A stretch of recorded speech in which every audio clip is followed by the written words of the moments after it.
কিরে বন্ধু, তোকে তো আর দেখা যায় না, তুই থাকিস কোথায়? আমি তাকে যমুনা সেতু নিচে রে বন্ধু। ও, তাই নাকি? আচ্ছা, শুনলাম তোর নাকি বলে বিয়ে হবে। হ্যাঁ বন্ধু, হবে তো। সেটা তো আমি জানি না, পাত্রপক্ষ ঠিক করে এসেছে। কি বলিস? পাত্রপক্ষ মানে বুঝলাম না, কি বলিস? আচ্ছা, তোর বিয়ে হবে, বিয়ের দাওয়াত দিবি কবে বল দেখি আমাকে। অবশ্যই দেবো, তুই না আসতে হয়? তুই তো আমার বাপ্পার বন্ধু।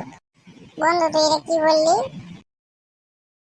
না না, কিছু না, হুদাই এমনি বললাম। 1 মিনিট বন্ধু, কে জানে কল করেছে। হ্যাঁ হ্যাঁ, এখনই আসছি। হ্যাঁ হ্যাঁ হ্যাঁ, বউ আসছে, আমি এখনই। ঠিক আছে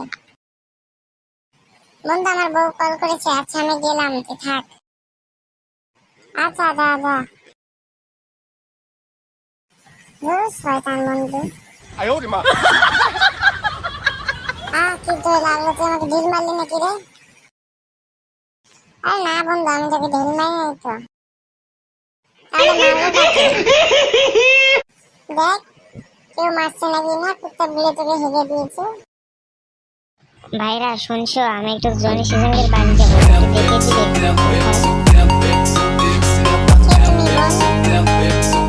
বলতেছি আমি একটু জনি সিজনের বাড়ি যাবো, একটু দেখে দিবে? হ্যাঁ হ্যাঁ, অবশ্যই দেবো। ওই লুচ্চা পাড়ার বাড়ি যাবে তুমি? কেন উনি লুচ্চা কেন? উনি তোমার আঙ্কেল লাগে। ও আচ্ছা, তোমার আঙ্কেল লাগে। এত পেছন না পারে একটু দেখিয়ে দেন বাড়ি কোথায়। আমি নতুন এসেছি এই গ্রামে। আপনি বাড়ি ছেড়ে এসেছেন, আপনি যেদি দিয়ে এসেছেন না, ওদি দিয়ে যান, তাহলে পাবেন। ধন্যবাদ ভাইয়ে।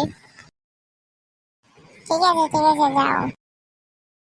আর হ্যাঁ, ওই লুচ্চা বেড়ার কাছ থেকে তুমি দূরে থাকবে, বুঝছো? থাক বন্ধু, তাহলে আমিও যাই, আমার খুব ঘুম পাচ্ছে। তুই দেখি এখানে শুয়ে পড়লি, বাসা যাবি না? না না বন্ধু, আমি এখানেই থাকি, সুন্দর আবহাওয়াতে আমি ঘুম পারবো। তুই যা।